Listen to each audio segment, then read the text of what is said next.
Hello, you wonderful people, and welcome to another episode of Crime Centric. This being a show where I talk about TV shows that are crime dramas. For today's episode, I'm going to talk about Poker Face Season 2, Episode 7. A great episode. A lot of really interesting things went down in this episode, so let's break it down. This episode's another example. I feel like if you are a big movie nerd, there's a lot of like themes and thematics and correlations between some of the movies that are referenced in this episode and just the stylistic elements of this episode that I think you could a movie nerd will be able to take way more from this. I'm not a movie nerd. I don't really watch a lot of movies. Some of the I'm tangentially familiar with like the Mission Impossible franchise. I don't think I've ever seen a full Mission Impossible movie. I've never seen Heat all the way through. I don't even know if I've seen even a small, I think the only thing I've ever seen the Heat is like maybe tiny bits and pieces of the sit down between De Niro and Pacino when they're in that restaurant across from each other. I think that's and even then, like I said, I haven't seen an entire sequence, just like bits and pieces of it. Either way, kind of got spoiled on the ending of Heat, but I think I kind of already had an idea. Either way, like I said, tangents and all that aside, but it's another meta angle to this episode, which I think is so fascinating, is obviously this episode is meant to be like this action-y comedy crime drama, which obviously this show in itself is kind of this comedy crime drama. But this in particular is a layered thing because Kendall writes scripts about making a crime drama movie, but then it's like in reference to the crime drama movies that he likes. Like, the state of this story, like if you took this outside of Poker Face, this story could be a movie on its own, which I'm sure with this similar premise of, hey, someone who was either down on their luck or got screwed over and they're like, you know what, I'm gonna like perform a robbery on my own. Like that premise has been done in many things before, but this exact story could easily be because Kendall would be our protagonist in a different story. And I think thematically, I really like that about certain stories where it's like if you flip the script and change things like a tiny bit, just perspective wise, you would get like, hey, like in a different story, like it's a weird example to use in comparison, but like I would think like if you looked at Death Note from a different perspective, like if you were following Death Note purely from L's perspective, he'd be purely the protagonist. Even though Light is the protagonist, but he's an antagonistic protagonist. And Elsa antagonist because Light's the it's just all about perspective. So this episode kind of gave me that vibe. Like if this was any other story to some extent, and also Bill wasn't a bad guy. Bill was a good guy, but it's like from certain angles, it's like, and I guess that's the tragic element of what would make this very like tragic comedy crime drama if it were its own thing. But anyway, I'm going on as a massive diatribe again, but getting into it, we get introduced to Kendall at, Super Save, and he is a massive movie nerd. He's trying to sell, like, oh my God, this is how Edgar Wright would want you to watch his films. And the guy's like, dude, I just came here for a blender. Can you help me with that? And he was just so disappointed because I'm like, you can't just dump all your nerdiness on someone. I get it. This is your job too. You're at electronics. You want to sell someone on something. He's like, dude, if I was here for a TV, man, you'd be the guy. But dude, I'm here for a blender, my guy. Like, let me go do my thing.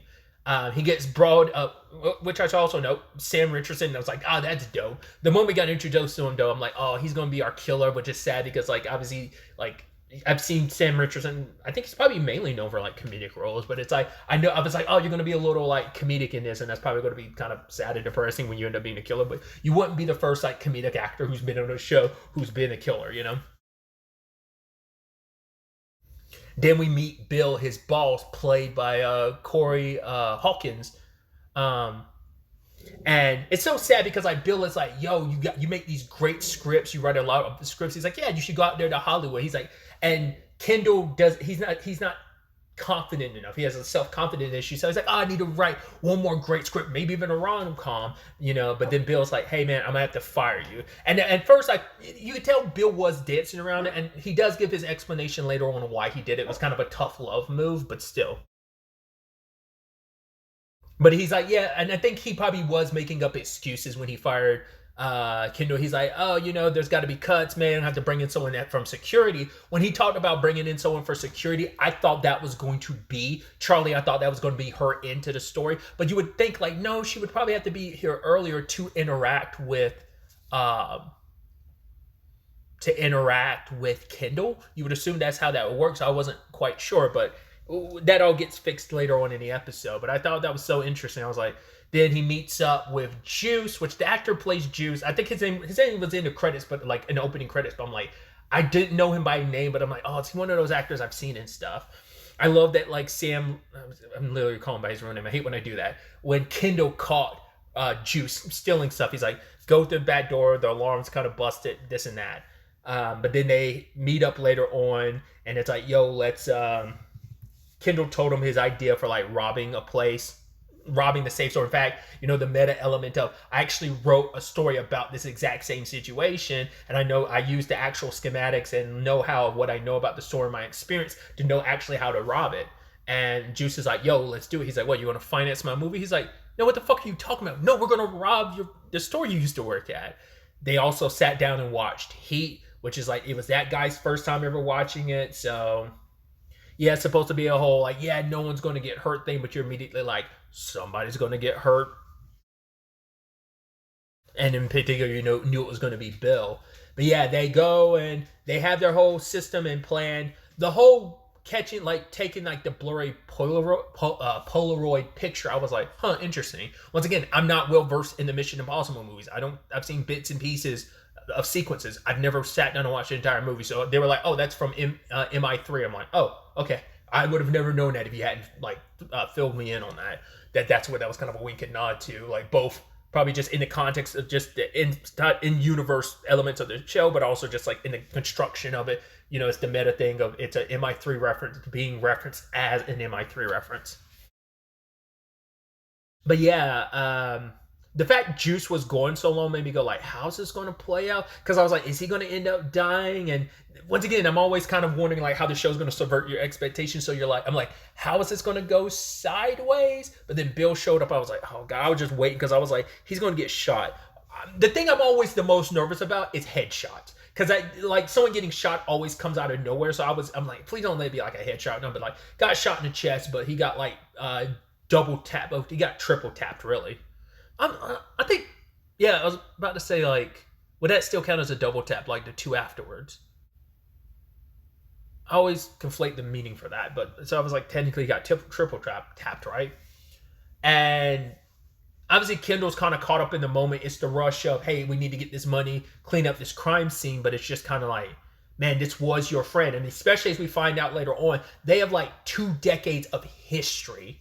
And it is kind of like, yo, this was your friend that was murdered, but also you're a bit salty because he fired you, and you felt like, oh, like you're trying to fire me and try to act like it was for my good, which he was trying to do it for your good and for your sake. But yeah, it's like, it's still another thing where you're just like dealing with the reality of it. And when he initially left the script on the desk, I was like, oh, is that going to be the thing he's undoing? But no, he took the script. So that ends up always happening where you're like, oh, is this going to be the little bit of evidence used to get? Nope, it's not. So the whole it being a script he wrote never comes into play in the story, which I thought was interesting. But yeah, we rewind and kind of find out Charlie's into this story. She is a fast food. She acts as the delivery driver for a restaurant, and I love that the lady she works with, Jenny, which I think I recognize that actress too. I'm just not quite sure. Yeah, she's just like giving Charlie nothing. And then Charlie meets Bill, and Bill really likes Charlie pretty obviously. And so he starts ordering from the restaurant over and over again. And this is where I think it's actually a really adorable thing. Jenny started talking more to Charlie because she's like, oh my God, Bill is ordering from here again. Oh my God, he's super into you. Because she's very into rom-coms. And for her, it's like, oh my God, a literal rom-com is happening in front of me. This is so beautiful. This is so awesome. And giving her tips and things are like, okay, here's a list of things later on when it's like, oh, you want to get him this or this because and here's a list of things of, you don't want to get basic or generic because then you'll be basic and generic. You want to get stuff that fits him, but you also don't want to get him anything that might come off a little like crazy or make him think you're a little stalkerish. So I highly recommend if you didn't go back and look through that list. It's a really interesting list. I wish I kept in memory some of the things on the list. Because there was nothing on the list that would have fit all 3, which I thought was kind of funny. At most, it's like 1 or 2. To be fair, there was only like 2 or 3 things on the list that she was like, oh, these are gifts that get him. Most of them were either basic or generic, or like he might think you're stalkerish. So But you know what it also does? Like, the moment we introduce the whole Bill liking Charlie thing, you're like, that sucks. Especially later on when they have such a sweet and cute date. You're like, this sucks. We know he's dead. That sucks so much. That sucks so much, dude. Especially because, like, Charlie hasn't been in a romantic involvement since like episode 9 of last season. Like the mountain dude that she like got with for a little bit, and apparently that went to shit. But like, yeah, Charlie hasn't like had like that. There was someone she would.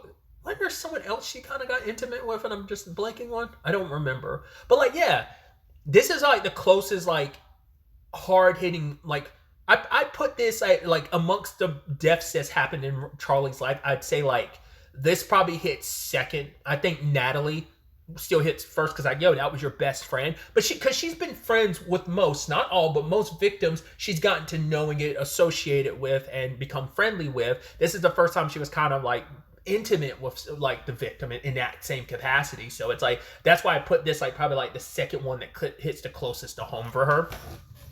But man, it sucks because it's like she went to talk to Kendall and Kendall gave her the Mission Impossible quiz, and she was like, the first one, and he was like, yeah, give him something, give Bill something about, he just got out of a relationship, give him a something related to a bike, and it's just like, it was, and then she got him like that guardian, was it Bell, that's supposed to ward off evil spirits and stuff, and he really, really appreciated, and I love this line where he's just like, that's so cool. She's like, you're not lying. He's like, of course I'm not. And she's like, exactly. Because he's like, why would I lie about that? She's like, exactly. Because I always reiterate it. The thing that annoys Charlie the most, and it's something she always has to deal with, is people lie about stupid things. Like, people lie all the time, and usually it's about stupid, irrelevant things you'll have to lie about. So, like, there's a double layer of, first and foremost, hey, you didn't lie. You didn't need to, but like, because something that most people, that's something where most people would be lying about. But it's like, no, you were genuinely honest when you said you thought it was pretty cool.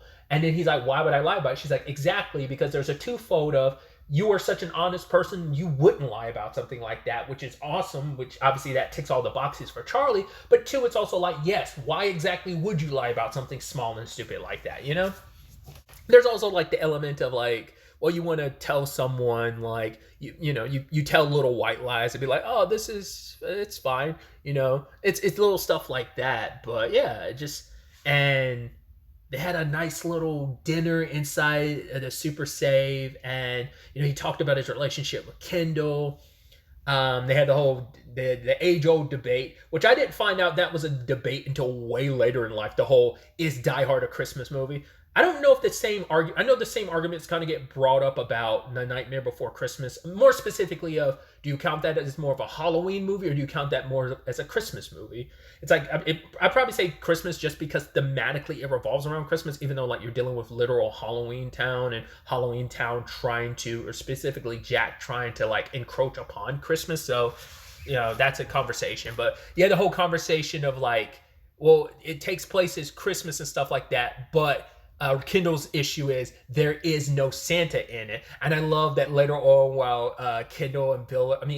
Bill and Charlie are getting intimate, she's like, it's a wonderful life. He's like, yeah, it really is. And she's like, no, it's a wonderful life. She's like, there's not a single Santa in it, but it's a Christmas. And he's like, all right, you need to have that debate with Kendall. She's like, yeah. I thought it was so sweet because, Bill talks about like why he loves this place and why it is important to him. Like, he kind of feels like this is where he belongs. Whereas like, he's like, yo, Kendall needs to be in Hollywood. I believe that guy. He's like, yeah, it's a throwback to all the crime movies we grew up loving. And I wanted to kind of push him out the nest, push him out of his comfort zone. And then, him and Charlie, the whole conversation about her, she's like, my normal is a little bit weird. But he's like, yeah, I hope maybe my normal is weird enough to make you want to stay. And she's like, maybe it is. And you're just like, damn, dude. Charlie, who's always on the move, of course, like, sadly, she can't find that happiness currently. But it's still just like, that's such a gut punch. It's like, oh, I'd love to see you again. It's like, Black Friday's coming up. But then her and Jenny are debating like, oh my God, he's not calling. And, Charlie's like, well, it's Cyber Monday, so maybe that's a part of it and stuff like. And Jenny's like, oh, there's like some kind of misunderstanding going on, Yeah, the misunderstanding was he was murdered. In fact, we find out that Juice replaced the mannequin, which I thought was interesting. Like they brought that back up when Charlie was like, "Yo, that's creeping me out. Can you do something with that?" And then Juice ended up putting Bill's body there, which is horrendous. That's like, oh, that's super sad because his body was left there because like no one's gonna know. So and Bill gets blamed for the crime.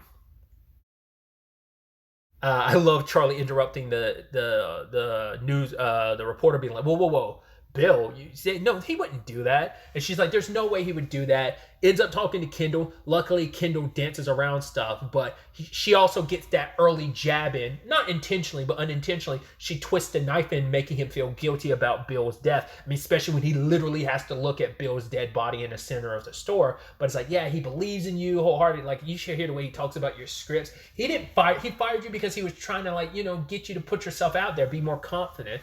And, all Kendall can do is like, right, I can't say on that for right now. I can't let the guilt go out of me. I need to get to my locker and grab up that other bit of money I stashed away, but couldn't get to it. Got back to his place. Lo and behold, who's waiting for him? Juice, because Juice figured out, the news reporter, like the moment he was sitting down, I was like, right, the news reporter reported on 500,000 being taken. So it seems like I thought it was interesting because it wasn't like a clean 200,000. It was like less than 300,000. So I guess Kendall like probably put more in those bags than he had.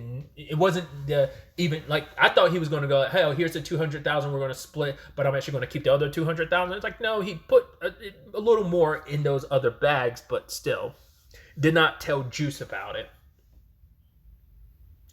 I mean, even once again, movie reference. At least I've seen the movie. Like, Juice was telling Kendall, like, "Oh, I put his body there full Weekend at Bernie's," which obviously is like super. Like, obviously it's meant to be a comedy, but it's like in the context of like outside of the movie. It's like, man, just how dark and fucked up that is, toting around a body. That's one of the few movie references that was made this episode where I'm like, I didn't like. Obviously, I saw that later in life. I might have been in high school when I saw Weekend at Bernie's for the first time. But yeah, like, love that movie. But yeah, that's probably like one of the few movies that's referenced or talked about in this episode that like I have seen. Well, and also Kill Bill, because they kind of like wink and nod to it later. Because I love the literal line from Kendall being like, "I didn't kill Bill," and like you knew what you were doing when you were writing that line. But I don't know why it's the little things like that I latch on to. I'm like, I don't know, it does something. It like hits that like endorphins in my head and gives me like dopamine or something. I don't know what it is. I get giddy about little stupid things like that. It's a tangent, but like one of my favorite Futurama jokes is like the dumbest Futurama joke, but years later I still latch on to it. Where like there's this other Bender that's like, "My name's not Bender, my name is Billy West," and then Fry literally says, "Billy West, that's a stupid name." Funny because Fry's voice actor is Billy West. So once again, it's a stupid thing, but I always reference that joke all the time because I love it. It makes me giddy for whatever reason. So like I said, I love stupid things like that. But the thing that, and the gut-wrenching moment is when Charlie goes over to Bill's body and discovers it. And then, like, she heard Sam say, like, "I have no idea what's going on." And she's like, "Bullshit." She heard that. And she's talking to the cops about how the camera situation was done because they're thinking Bill got turned on by his partner. But, like, phrasing, sorry, betrayed by his partner would be the better wording there. But she's like, no, how he messes with the camera is not the same thing with this whole Polaroid trick. And it's like, wait, that was an MI3 thing. And the guy's like, yeah, MI3, the best one. And for her, it's like, well, who's the movie nerd I know? And it's Kendall. So she snuck into the place later that night and she ended up checking Kendall's locker because it's like, right, he was truthful about like, hey, I had to clear out my locker for some reason. So she went. And I love that literally his code is like the Mission Impossible movies in a very specific order. And I love that she's like, questionable order, but fine, I can live with it. But then, she rips into Kendall when it's like, hey, yo, you did this. Which, as the audience know, the gun that he has isn't working. In fact, because a couple scenes earlier, Juice tried to pull the gun on him and it didn't work, and he's like super saver bullshit that it doesn't even work, threw the gun at Kendall's face. Kendall picks up the sword and stabs him, and I'm like, wow. So I was curious, like, how is this going to play out, because it still all falls on Kendall because he's like the only man alive. But yeah, they're having like the conversations, and I love that Charlie literally breaks down the entire thing that happens, and he's like, wait, how did this happen? And he's like, how do you know all that? And she's like, because it's literally the plot of every heist crime movie, so it's not that crazy or that original. And also bringing back the little kind of panic button thing that calls the cops in like 5 minutes. Charlie is like, yeah, I pressed it like 3 minutes ago because this isn't a fucking action movie. And then Juice shows up, literal sword in his chest, be like, Kendall, give him money. And it's like, he's like, you were saying, she's like, okay, God, I stand corrected. This sequence right here, and I swear I referenced this recently in something else, but I can't remember what. This sequence, and I guess truthfully the entire episode, kind of makes me think of the show Barry. I love the show Barry. Tonally speaking, it reminded me of like some of Barry's weirder episodes. And the ones I'm referencing is like season 2, episode 5. I think it's Ronnie and Lily, or is it Lily and Ronnie? I think it's Ronnie and Lily. I think that's an episode title. It's like the first really, really weird episode, because even Bill Hader was like, yeah, you either really like this episode or you think it's fucking weird. And to me, it's both. It's a weird episode, but I think it's a great episode. This sequence, especially with Juice with a sword sticking out of his stomach, still trying to get the money, get the money, feels like a sequence you would see in the weird and craziness that is Barry. So yeah, I'm going on my tangents, but it's like, yeah, home dude's got a sword in his chest. Charlie distracts him with all the movie screens and stuff, and then yeah, his final act is, oh, I ran out of ammo. Pulls the sword out of himself. I'm like, I thought, okay, is Kendall gonna do the right thing and try to save him? It's like, no, he just dies because the only thing keeping him from like completely dying in that moment is the sword keeps him from completely bleeding out. But yeah, succumbs to his wounds. Charlie chases after Kendall, who, you know, gets outside, but the cops are there to stop him. I was like, yo, is he about to die? Especially because they're cutting back and forth to the end of Heat. And it's just a tragic and sad situation. It's like, yes, justice was done for Bill, but Bill didn't deserve to die, you know? And Kendall's got to live with that guilt, but also he was really quickly able to get over that guilt, considering like, yo, all this money that was on the line. Because it's like hey, if I don't do this, then this was all for nothing, so I might as well make the most of it. So it is kind of shitty that Bill believed in you. He pushed you, but you were just so like, got swept up. You know, it's sad. I mean, that's the sad things of, all it takes is you meeting the wrong person at the wrong time can send you down the path. Like if he had not really interacted with Juice, if he had just kept him pushing and not going out to drink the juice, we wouldn't even be in this situation, because he would have never even crossed his mind to use his script as a blueprint on how to handle things. He also wouldn't have killed Bill, but that would have went sideways in a completely different way. But yeah, Bill would have probably he's like, yo, put the money back and we'll just pretend like nothing happened, because that was his boy. So very, like I said, fun episode in some regards, but also overarching like the romantic comedy crime drama that this was, and the tragic elements to it. It's an amalgamation, culmination of so much in so many different ways. I don't know for a fact, but I can only assume because of how we end on like the ending of Heat. I'm assuming the credits are stylized both like font and color wise, probably meant to reflect how Heat's credits were done, I'd assume, but I could be mistaken. But yeah, very, very interesting episode. I'm excited to see where the next episode takes us after this, like what Charlie carries over, because I mean, she even references like, you know, last episode of like this episode, she referenced like, you know, she was recently, you know, being a part of a, you know, educational thing that didn't work out for her.